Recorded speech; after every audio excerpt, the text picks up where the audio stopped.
性含味甘，含苹果酸、柠檬酸、葡萄糖、果糖、钙、磷、铁以及多种维生素，有润喉生津、润肺止咳、滋养肠胃等功能，因此最适合冬季食用。现代医学研究认为，梨还有降低血压、清热镇静的作用。高血压患者如果有头晕目眩、心悸耳鸣者，经常吃梨可减轻症状。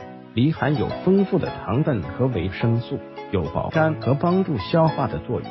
很多朋友都知道吃梨能治疗咳嗽，但是很少有人知道不同的咳嗽吃梨的方法也不同。一、寒咳吃好梨。一、症状常表现为卡痰白稀、厌氧并伴随恶寒、发热、闭塞、头痛无汗、流清涕等症状，宜疏风散寒、宣肺止咳。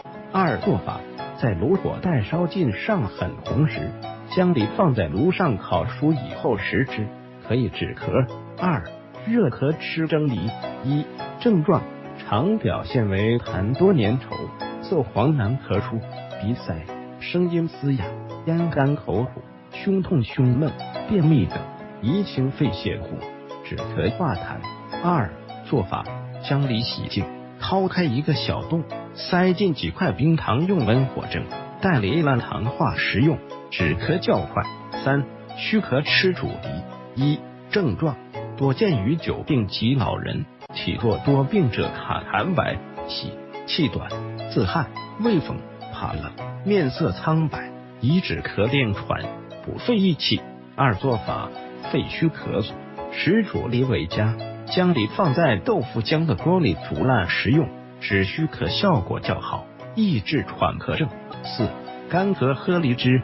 一、症状常表现为无痰或少痰，或干咳、口、鼻、咽干燥，咳嗽伴有胸痛、头疼、无汗尿黄、大便干燥等，因此宜选用清燥、润肺止咳、化痰平喘。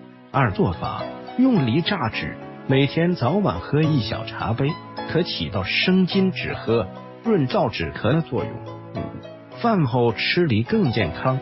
据测定，每100克梨含3克膳食纤维素，能帮助预防便秘及消化性疾病，可净化肾脏、清洁肠道，因而有助于预防结肠癌和直肠癌。有研究显示，饭后半小时吃1个梨，有利于排出积存在人体内的致癌物。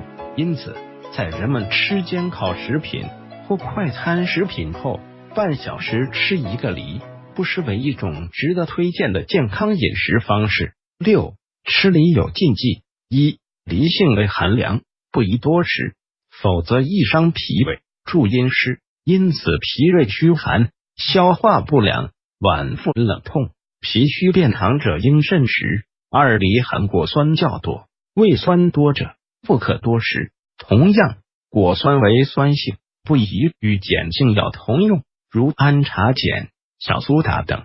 三、梨有利尿作用，夜尿频者睡前少吃梨。四、梨含糖量高，糖尿病者当慎。五、梨不应与螃蟹同吃，以防过于含量而引起腹泻。各位朋友，你知道怎么更好的吃梨了吗？或者你还有什么健康饮食上的疑问吗？不妨在下方评论中留言，告诉我们的营养师，